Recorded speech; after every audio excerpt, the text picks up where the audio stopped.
2026년 됐는데 빅 이벤트가 주식 시장에서 많다고 하더라고요. 올해 뭐 예를 들어서 오픈 AI, 스페이스X, 엔트로픽 같은 이런 회사들이 상장한다는 얘기가 나와 있는데 원장님은 투자하실 생각이 있으신가요? 기차PD라면 사실 것 같아요. 저는 뉴스에서 몇 천조 간다고 하니까 사보고 싶다는 생각이 들기는 하는데 저도 뭐 사보고는 싶은데 스페이스X는 옛날부터 유명했잖아요. 근데 왜 지금 시점에 IPO를 할까요? 돈이 떨어져서 그에 떨어서 지금이 이제 돈을 잘 받을 수 있는 시장 상황이니까 그런 것도 있죠. 고점이다. 고점이라고 하긴 그렇고 시장이 화랑일 때 IPO가 많아요. IPO가 많다는 거는 그만큼 주식시장의 시가총액이 늘어나는 개념이잖아요. 우리나라도 예전에 LG엔솔 이런 거 상장할 때 IPO 그때 엄청 많이 했거든요. 주식시장이 좋을 때 사람들이 주식시장 투자를 많이 할 때 IPO를 많이 해요. 그때 돈을 많이 받을 수 있으니까.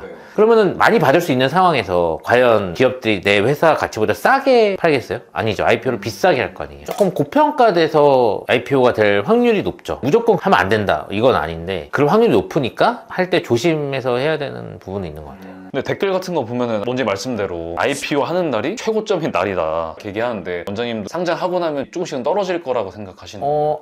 아니 그렇지는 않을 것 같고요. 상장하면 오르겠죠 일단은. 그럼 비상장 때부터 들고 있던 회사들이 있을 거 아니에요. 그 회사들은 이제 엔젤 투자를 했건 사모펀드 회사들이건 엑시트를 해야 되잖아요. 그러니까 엑시트 플랜이거든요 IPO가. 그 사람들 물량이 엄청 나올 거 아니에요. 그거를 소화하고도 오를 수 있을 것인지는 그 회사의 경쟁력을 봐야 되는 거긴 한데 물론 뭐 스페이스X 같은 경우는 일론 머스크가 워낙 대단한 분이고 진짜 화성 갈 수 있을 것 같아서 10년 뒤 20년 뒤를 보면은 IPO 가격보다 올라있을 가능성이 높을 것 같아요 저도. 근데 IPO하고 나서 단기간은 오를 수 있겠지만 비상장 때부터 갖고 있던 회사들이 엑시트를 막 하면 물량이 나오잖아요. 그러니까 수요 공급 법칙에 의해서 공급이 많아지면 가격은 떨어질 수밖에 없으니까 조금 빠질 확률이 높지 않을까. 그걸 다 주워가면 혹시 또 그럼요. 그걸 다 받아가고 더 그럴 수 있지만 정부 정책도 있잖아요. 예를 들어 다산 버블 이런 게 있으면 정부에서 금리를 또 높이잖아요. 그런 이벤트가 또 생기면 테크주들이나 바이오주들은 빠질 확률이 높다고 봐야죠. 단기적으로 그렇다는 건 아니고요. IPO 하고 나서 1, 2년 오를 수도 있죠. 그 뒤로 좀 빠질 수도 있는 거. 아니 뭐 주가라는 거 원래 오르락 내리락 하니까 테슬라도 지금 400 몇십 불이지만 뭐 200불 밑으로 빠졌었잖아요 얼마 전에. 어차피 등락은 있을 수밖에 없고 물량이 나오니까 좀 빠질 확률이 더 높지 않나 하는 생각은 드네요. 뭐 오픈 AI나 스페이스X나 독보적인 기술들을 가지고 있잖아요. 네, 그렇죠. 이런 회사들은 이제 웬만해서는 주가가 잘 안 떨어진다라고 생각해도 되나요? 기술이 워낙 독보적이니까. 좋은 회사랑 좋은 주식은 조금 달라요. 엄청 대단한 회사들인데 어차피 우리가 주식 투자하는 목적이 일단 돈을 벌기 위해서잖아요. 물론 뭐 좋은 회사에 투자하면 단기적으로 빠질지 몰라도 뭐 10년, 20년 뒤에는 내가 벌 수 있겠죠. 근데 수익률 극대화하고 쉽잖아요 누구나. 그러면은 상장하고 나서 오버액 물량이 많이 나온 후에 그때 빠졌을 때 사는 게 수익률 극대화적인 목적에 있어서는 더 바람직할 수 있지 않을까. 기술력을 떠나서 물론 뭐 스페이스X가 안 빠지고 그냥 계속 올라갈 수도 있죠. 그건 뭐 내가 판단을 잘못한 거니까 어쩔 수 없는 건데 대부분은 사실 상장하고 빠지는 기간이 있어요. 이런 대형 테크 기업들의 IPO 하고 나서 사야 되나 팔아야 되나 판단할 때 원장님이 기준이 있나요?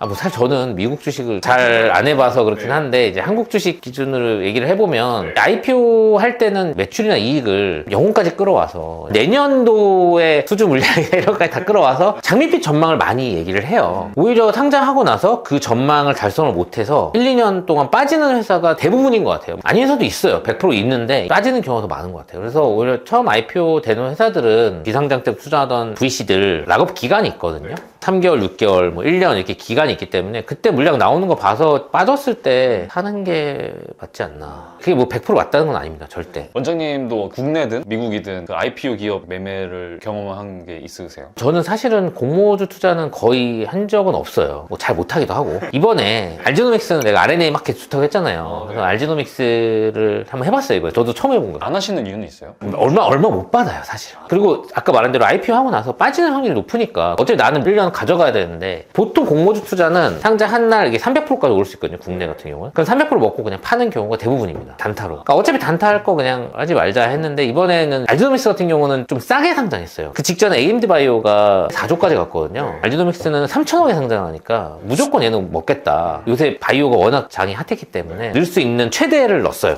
몇 주 받았을 것 같아요? 최대니까 그래도 100조 그치 100주 받을 것 같지. 제가 7주 받았습니다. 7주.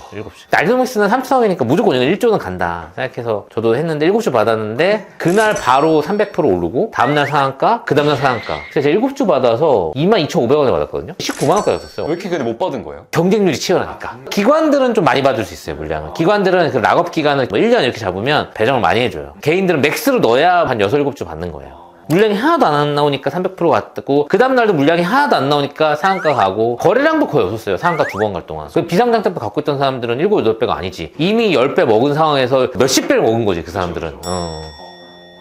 그러니까 이렇게 장이 좋을 때는 IPO 하면은 이런 일이 많죠. 예전에는 자문사 차리려고 했던 이유가 다들 자문사를 차리면 공모주 물량을 좀 많이 받을 수 있으니까 장이 좋을 때 공모주 투자만 해도 꽤 쏠쏠할 수 있죠. 요즘도 활발하겠네요, 그러면? 작년에 생각보다 많이 안 나왔던 것 같고 재작년에는 그렇게 많지 않았고 그러니까 예전에 엘젠솔이고 뭐 IPO로 상장했다가 주가 빠지고 이런 이슈 있어서 거래소에서 조금은 상장을 좀 어렵게 해놨던 게 있어요. 그래도 올해도 지금 장이 너무 좋으니까 올해 IPO 물량이 꽤 많이 나올 것 같고 우리나라도 미국도 그렇고 이렇게 IPO가 많이 나온다는 건 어떻게 보면 고점에 다다른다는 일종의 근거 정도는 될 수 있죠. IPO 많이 나왔다고 고점이라는 게 아니라 이제 그런 게 쌓이다 보면 수요 공급 법칙에 의해서 돈은 한정돼 있잖아요. 주식 수가 늘어나니까 투자할 게 늘어나니까 공급이 많아지니까 전체적인 주가로 보면 빠질 수도 있죠. 올해 좀 기대하고 있는 회사 있으세요? 저는 사실 IPO 그렇게 관심 없어요. 물론 그래피는 좀 예외긴 해요. 작년 8월에 상장했는데 인기가 없었어. 그때만 해도 지금처럼 시장이 핫하진 않았잖아요. 안 좋았던 건 아니지만 작년에 장이 좋았으니까. 근데 오히려 그때 되게 구하기 쉬웠대요. 그리고 그때 15,000원인가 상장을 했는데 8,000원까지 빠졌거든요. 그래서 저는 그때 보고 너무 싼데 이러고서 막 산 거예요. IPO하고 이렇게 빠진 회사들 중에 괜찮은 게 있으면 그때 사는 게 맞는 것 같아요. 바로 들어가지 말고. 그럼요. IPO 할 때는 바로 들어가는 건 리스크가 크죠. 내가 회사가 기업이라고 생각해봐요. 그때 돈을 조달해야 되니까 자기가 받을 수 있는 최대값을 부를 거란 말이에요. 그리고 나서 빠졌을 때 만약에 좋은 회사면은 투자 가치가 있다고 생각합니다.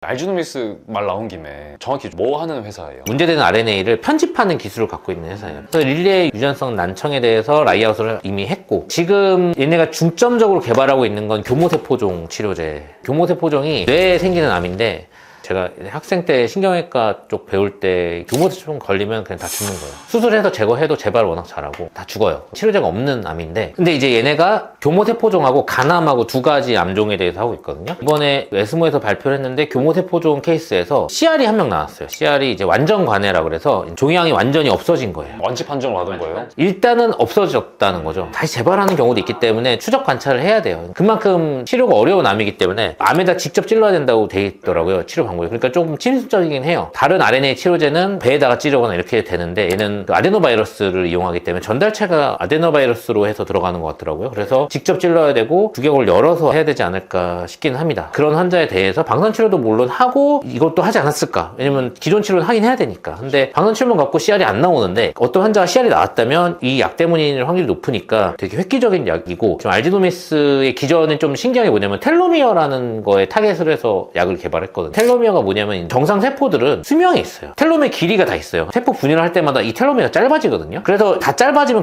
더 이상 세포 분열을 못 해요. 정상 세포들은 수명이 있는 건데 암세포들은 텔로미어를 계속 늘릴 수 있는 게 있는 거예요. 암세포도 안 죽는 거예요. 그래서 암세포만 갖고 있는 텔로미어를 늘리는 효소에 대한 타겟팅한 약을 개발한 거거든요. 얘네가 텔로미어를 늘리는 효소를 못 만들게 하는 거야. 사실 이론적으로만 생각해보면 교모세포종뿐만이 아니라 모든 암에 적용할 수 있을 것 같아요. 일단 임상을 패스트트랙으로 받고 빨리 임상 결과를 보고 약으로 빨리 되려면 치료제가 없는 암을 하는 게 빠르니까 교모세포종과 간암을 먼저 선택한 것 같습니다. 왜냐면 간암도 확실한 암 치료제가 없거든요. 아직. 에스모에서 이번에 발표할 때 CR 케이스가 한 케이스 있었다는 거는 되게 의미가 있는 결과로 생각을 해요. 그러니까 주가도 막 엄청 날아간 거고 만약에 이게 진짜 개발이 되면 우리나라에 정말 뛰어난 회사가 생기는 거니까 정말 저도 성공했으면 좋겠고 기대가 되는 회사인데 하진 않았어요. 왜냐면은 아까 말한 대로 IPO 하고 많이 오른 상황이고 락업 물량 풀리면서 빠지면 그때 사고 싶어갖고 그러니까 12월에 상장했으니까 3월 되면 아마 락업 물량 나올 거고 6월 되면 또 나올 거 아니에요. 그때를 노려보고 있는데 그래피도 그랬어요. 제가 예를 들어 사고 싶은 게 100이면 한 70 정도 샀거든요. 락업 물량이 11월 25일 날 풀렸어요. 게다가 그래피 같은 경우는 VC 중에 하나가 경영 상황이 어려워서 망했는데 현금화할 수 있는 주식이 그래피밖에 없었어. 그러니까 그래피 물량이 무조건 나온다고 얘기가 있었거든요. 그래서 11월 25일날 내가 남은 3분의 1을 물량을 사려고 한국 카본을 팔아가지고 내가 현금을 만들어놨단 말이야. 근데 그날 11월 25일날 상한가를 갔어요. 왜요? 몰라 나도 왜 상한가 가는지. 상한가 간 다음에 에서 자기네 물량을 다 던진 거지. 상한가 갔으니까 다 던져서 결국은 플러스 7%에 끝났어요. 30% 갔다가 7%로 끝났으니까 다음날 되면 빠지겠지. 또 물량 나오겠지 생각하고 기다렸는데 다음날 상한가 갔어요. 그걸 못 썼어? 알주노믹스도 그럴 수도 있죠. 처음에 상장하고 주가 잘 못 가는 이유는 오버행 물량이 나올 거라는 그런 생각 때문에 사람들이 쉽게 사기가 어렵죠. 그때를 노렸는데 시장 상황이 너무 좋거나 비전이 사람들 시장을 좋게 보면은 오히려 올라가는 경우도 있어서 알주노믹스도 적당한 가격에 이 정도면은 비싸지 않다. 얘네 미래 가치에 비하면 생각이 되면 사야 되는 건데 고민 좀 해보려고요. 어차피 나온 물량은 3월에 나오니까 그때까지 시장 상황을 보면서 또 바이오 섹터 자체가 안 좋으면 전체적으로 다 빠지면서 빠질 수도 있는 거거든요. 물론 너무 좋으면 또 같이 올라가겠지만 하여튼 고민을 해봐야죠. 사실 좋은 회사인데 아직 임상 인재 일상이고 제대로 성공한 임상이 있는 건 아니기 때문에 아직 멀었네요. 네, 아직 멀었어요. 근데 원장님 방금 그러셨잖아요. 바이오도 섹터 탄다고 흐름을. 그럼요. 지금 제가 드는 생각은 반도체는 어쨌든 수요 공급에 의해서 이렇게 있을 수 있는데 바이오는 수요 공급 때문에 뭘 타나요? 각자 회사가 개인 플레이 하면 되는 거 아닌가요? 개인 플레이 하는데 사실 금리 영향이 좀 있어요. 시장에 돈이 유동성이 많으면 바이오 같은 경우 꿈을 먹고 크는 회사니까 전체적으로 좀 올라가는 게 있고 그리고 예를 들어 이번 에이벨 바이오에서 릴리에 3조의 라이아웃 했잖아요. 그런 이슈 같은 게 있으면 바이오 섹터 전체가 올라요. 아니면 반대로 라이아웃 했는데 반환됐어. 그건 반대로 전체적으로 섹터를 좀 다운시키기도 하고 그런 게 좀 있을 수 있죠.